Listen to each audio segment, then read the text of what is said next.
Welcome to Life Happens, where Texans come to protect their legacy and prepare for the second half of life. Join your host, attorney Kim Hegwood of Your Legacy Legal Care, and our weekly guest as we navigate the challenges that emerge as life happens. Now here's your host, Kim Hegwood. Good morning and welcome to Life Happens with me, Kim Hegwood, and our very special guest today is Robin Andrews Smith. And she's an Hello. aging and dementia coach. So super happy to have you, Robin. Good morning. Good morning. Thank you so much. This is such a pleasure and an honor for me to get to talk about this space. I am deeply passionate for the spouses who are, I call them my angels in action out there, taking care of their partners and loving on them and bringing their highest and best every day. You know, I've had a lot of clients that have had dementia, in my elder law Mhm. practice, and you see some spouses that are so amazing that you just, you wish that, you married them, right? They're just so good. And then you Yeah. see others that are so horrible, to the spouse that it just is so painful and Yeah. definitely so painful. So we're actually going to talk about marriage and dementia today, right? Great. Yes. Yes, we are. All right. Well, let's kind of get going a minute and let's talk about how's it different from having a spouse with dementia from having a parent with dementia? Yeah, so a spouse with dementia is extremely intimate. And my experience in working with spouses is that it takes them by surprise so deeply, and that often their brain is not catching up with the experience of their body, right? So my background is in marriage and family therapy. And as I started into this elder care space and beginning to find my way into the stories that spouses were sharing me, I started to see that so often a spouse is seeing the person, the partner that they've had for years and years and years. It's very hard for this relationship that has been pretty much memorized, right? When most of these folks, they've been married 20, 30, 40, 50. I have people in my caseload that have married 65 years. Mhm. And there's a theme I see over and over because the person in front of them is the person they see based on their history, not based on the current moment of today. And so part of my work in the coaching is to help them begin to break away and sort of tease out who was that person and who is that person now. And there's the biggest difference, I think, with an adult child is that you're sort of once removed from it, right? You're not embedded, right, in the dynamic. And when you've been married 20, 30, 40 years, that person is an extension of you. And so it takes a great deal of effort to suddenly realize what part of you is the partner and what part of you now has to begin to step out and see yourself as the caregiver. And those two things are so enmeshed, right, that we have to sort of start to wiggle them apart and look at them from separate different vantage points. I think for an adult child, we step away, we step back in, we step away, we step back in. So by default, we have a little bit of a different picture. We have our life. Now, you have a little bit of this in that I might have been the daughter or the role, but there's not an emotional enmeshment the way that there is with a spouse, if that makes sense. Yes, it does. And so, Yeah.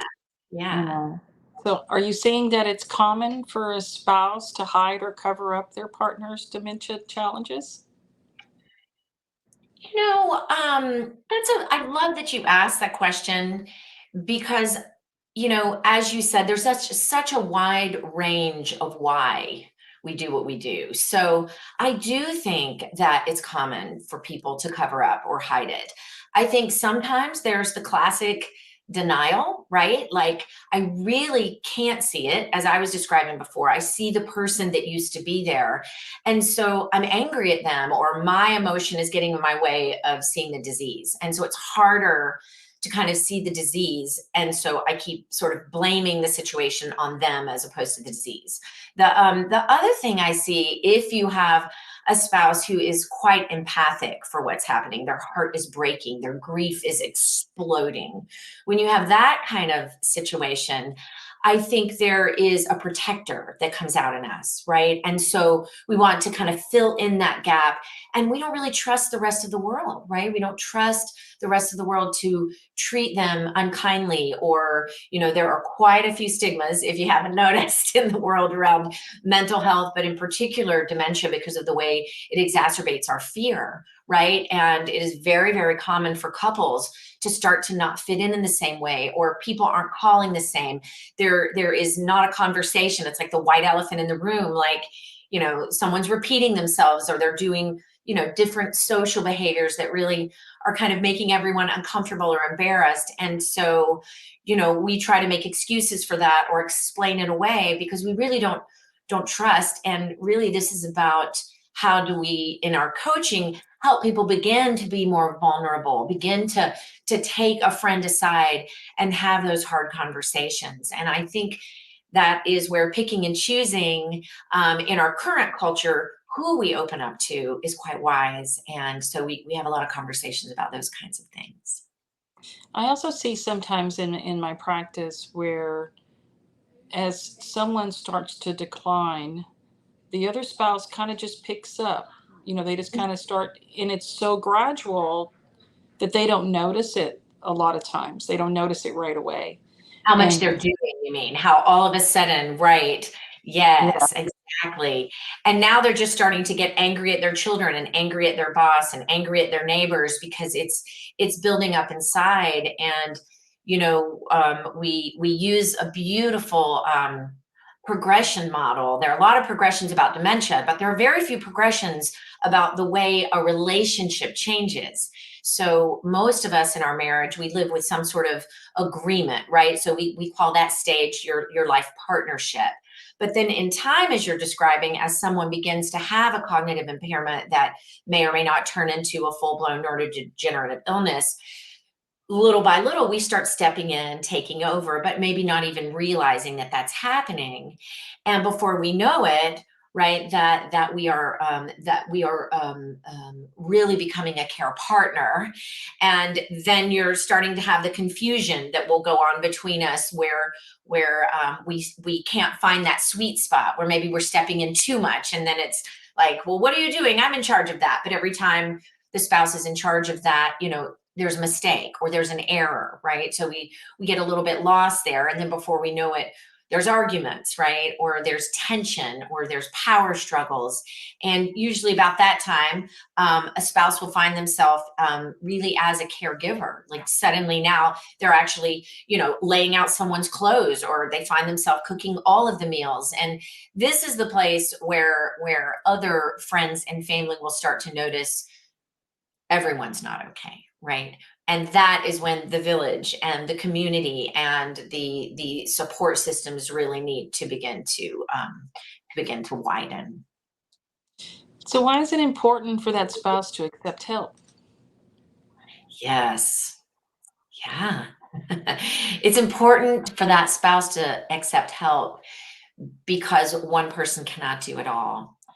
We are hardwired um, as for a need for community, all of us. And this disease is a 24/7 disease eventually.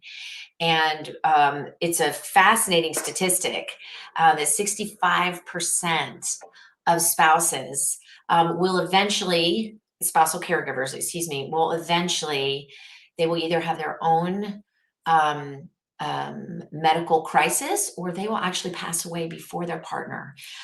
If it is a full-blown neurodegenerative illness, because of the nature of how it becomes eventually total care. And so this is, just like in the rearing and raising of children, right? It takes a community. And, another thing that's not really talked about beyond just the help for the spouse, I find that as an advocate for people living with dementia, that, when a partner, the caregiver spouse, is needing to diversify their attention and take some of their attention off of the person who has the illness, when they become very, very attached, and those tensions start to grow without help, I find that the person living with dementia also, as you were saying in the beginning, some spouses can get very mean. They can get very, they can get very overbearing out of trying to protect themselves or help themselves. And I also think that we, as a species, no matter whether we have an illness or not, we all need lots of people in our lives. And I think spouses will underestimate that their care is best, and that might be true. Their care is best. But all human beings need different interface. They need different experiences. I think sometimes spouses get very boring in the way that they, when we have cognitive limitation and it becomes all about the task and not about the love and the life, right? Anymore, we sort of lose the joy and the fun, right? And spouses that are working so hard to do good care often lose their creativity. They are experiencing themselves very burdened, and they lose the joy for life. They lose some of the very thing that can be the greatest care. When you find that you bring in others, you bring in friends, you bring in other families that aren't so burdened, right? That have more joy and creativity and heart space available to offer. The person with dementia can often have a lot of improvements, which then when we get back together, right? I mean, there's no season of the life cycle, right, that we don't have more than one person in our world. So I think as a role, we sort of underestimate the value of the village, the value of the extended family and community, and the paid hires that are often can be such a godsend to so many families. Yeah, my grandparents didn't have dementia, but the daytime caregiver, I love that woman to pieces. She's Yeah. family, and they've been gone a long time, Yeah. and but she made them laugh. Yeah. It was just fun. Spending the day with her was fun, and they enjoyed that immensely, immensely. And so because Yeah. you, I think sometimes you have to be careful about. Um, Losing the part of you that was fun and the part of them that was fun, and maybe trying to find a little of that. Yeah, and one of the things that we coach our spouses on is this idea of how do I keep turning the attention to my own emotional well-being so that I can let go and allow some of this, right? And it is true that if I am taking on the majority of care for a partner, it becomes very task driven, and there becomes a space and time where if I want to be the manager of those tasks and I want to hold, the business of the marriage, right? We talk about there's the heart of the marriage, and then there's the business of the marriage, because a family takes a lot of work, right? There's a lot of things that have to happen to keep all the plates spinning, and there needs to be food and bills paid and doctor's appointments, and that is a very analytical, kind of executive function kind of thing. But when you are now taking that on for two people, right? A lot of what happens to the spouse is we lose the partner piece, and the dementia steals that, not the person, right? The dementia steals that partner piece. And so we have to grieve that, but we can't grieve that together. We have to grieve that separately now. So we have to have somebody that is going to be that anchor for your partner while you're stepping away, grieving, taking care of some of this executive stuff. And that the goal becomes that you're able to come back there as the loving spouse. Now, are you able to be where you were and who you were as a couple in the past? No, but your body still believes that. So this takes some skill. This takes some reflection, some awakening, some time and some space apart so that I can find that love again. And one of the things that we forget about love is love knows when to back up. And a caregiver will often be in the old self of I've got to do, and working from what I call more of the darker emotions, from guilt, I'm not enough, or I made that promise, overwhelm or exhaustion or confusion, and we're working for those emotions, it's very, very hard to give that sort of open, peaceful, loving heart energy, right? But when we have backed up and we have tended to our own heart, right, then we can come from more of the overflow that we are just really craving deep down inside to give to our partner. And it is not from the place that we got married, because when we got married, right, we were life partners. We were able to, hopefully, and for most people, we had an agreement, whatever that was, and we were giving from that original identity, right, of relationship. But neurodegenerative illnesses steal that away from us. They change the relationship. And so when the person who's living with cognitive impairment, they can no longer have that insight. They can no longer just jump in there and see the thing that you can see, right? But they lose the parts of the analytical mind that could have done that before, but they never lose their heart space. They never lose their emotion. And so when we can go in and kind of meld those two things together and see where the holes are, see where our own blind spots are, and begin to get brave and courageous, we can back up in love so that we can come back forward in more of that peaceful love that I know the heart really does want to give. Yeah. So how can that adult child help that parent who's caring for that Yes. spouse with dementia?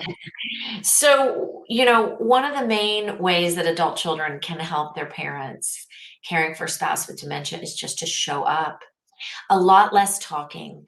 I find that the nature of this illness is very emotional, right? And what spouses don't often need is more conversation about all the things that are going. Their analytical mind is already, writing novels in there inside of their head. What they really need is your time and your attention. And often they're not going to ask because they see that you're living your own life as an adult child. They see how burdened and busy you are with your job and your children and trying to keep all your plates spinning. So I find that most spouses will not ask their adult children to step in until they are past the point and they are in their own crisis. So one of the things I like to do is often I will say, can I have permission to speak with your children? And we'll have a good, frank conversation separate to just say, how can you give some time? Because spouses must step away and step back in. That is where they need to grieve. That is where they need to take care of business. That if you're in mid and later stages is often inappropriate to take care of in front of the person living with cognitive impairment. Often it brings out, while your spouses are not children, there is a very childlike thing that often happens where attention is demanded because of the disease. And so a lot of the tasks that need focus and concentration, that's just not going to be able to happen while we are caregiving. And so these things will start to fall off the radar. So when family just shows up and says, I really want special time with dad today, mom, and I want you to go do whatever you need to do. You know what those things are, right? So empowering just empty space, your mom or dad will know what to do. They've got a long list. I can tell you right now what they need, and what the greatest gift is just to show up and give them your time and your attention. So how do you work with families to resolve the dementia challenges that they're experiencing? Yeah, so what we like to do is first kind of step back and try to see the experience from the bigger picture. I think often we're so embedded, and often we think that there is that if we could just get the person to, right, then it might get easier. We tend to work from what we know, how we have worked previous to a cognitive impairment, how we have, changed and managed friendships in the past, or how we've raised our children. And when you're dealing with neurodegenerative illness, it's just not the case. What we have to do are pause and get new skills. And we have to be able to back up first from the situation and begin to have some awareness, right? So awareness about what I'm really feeling, right? What's really happening, and awareness about where the edges are. What are the things that I can't control? We like to remind our spouses that we are not here to coach you on the things you can't control, because we can't control the disease and we can't control the other person. And yet, right, our bodies will often act as if we can, right? That we can just say those right words and they might snap out of it, right? We can just get that care just right and we might be able to stabilize that disease. And that's not true, right? We lose our power and we often feel victimized, right? And when we feel victimized to disease or to the behavior of someone else, we experience inside of ourselves those lower emotions, those emotions that bring us down, that zap us of our energy, right? And so we first have to have awareness. And so we like to help people find that awareness. We story tell about what's happening, and then we look at the stories that we're telling ourselves. So we've got to find that feeling, and then we've got to find that narrative that we are often unconscious of, that's running around in our head like hour after hour. So we have a favorite sentence that we ask our spouses to think about: what am I feeling? And then to ask themselves, I'm feeling, let's just use guilt. I'm feeling guilt because I'm telling myself what? And it's crazy how often we have no idea that we're telling ourselves something. But when we really take that time to pause and find that narrative, then the idea is, how can we move out of that, that story, and begin to make some creative space? If I want to feel, instead of guilt, if I want to feel curious about what's going on, or if I want to feel confident about this decision, or if I want to feel brave about trying to hire that caregiver or make that new move that deep down I really know I need to make. I really know the ship is sinking and I'm going down with it, right? We look for an emotion that we try to elicit, right? And when we can find that emotion, we often have to then come up with a narrative to replace the one that our automatic brain, right, is just conjuring up for us, unbeknownst to us often. So awareness is the first step. And then we just practice, right? We get into this glorious space of experimenting and seeing what happens. Because I live from the belief that we're all doing the best we can. And I love the Maya Angelou quote, I'm doing the best. And when you know better, do better.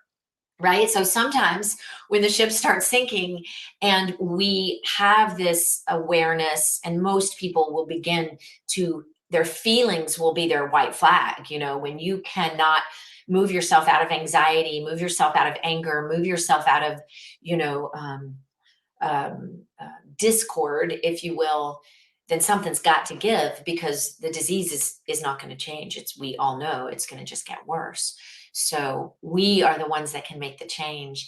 And I have found that takes a space where two or more are gathered. We got to go find somebody, and we've got to seek out that open door so that we can practice something new and different. Definitely. So Robin, if somebody wants to find you, how do they do that? So you can find us on the internet, on our website, youandmeaging.com. There is a wonderful little pink box on there somewhere that you can click for a complimentary consultation. And myself or my colleague, Lee Moeller, would love to jump on a Zoom and just hear, what your white flags are saying to you right now. And we're here to offer some sort of piece of counsel or wisdom, or at least just a next step, and a place to play and a place to think. Telephone number? Yes, our number is 404-965-4142. Yes, and if you're not an internet person, just give us a call and we'll talk to you on the telephone. Thanks so much. It's been a pleasure, and lots of good information, and we look forward to having you on the show again. All right, Kim, thanks so much. I really appreciate it being here. Thanks for tuning in to this week's episode of Life Happens with Kim Hegwood. Be sure to tune in every Thursday at 10 a.m. wherever you listen to your podcast as we navigate through the challenges that emerge as life happens. The content of this podcast does not establish an attorney-client relationship or constitute attorney-client privilege, legal, medical, financial, or any other professional advice.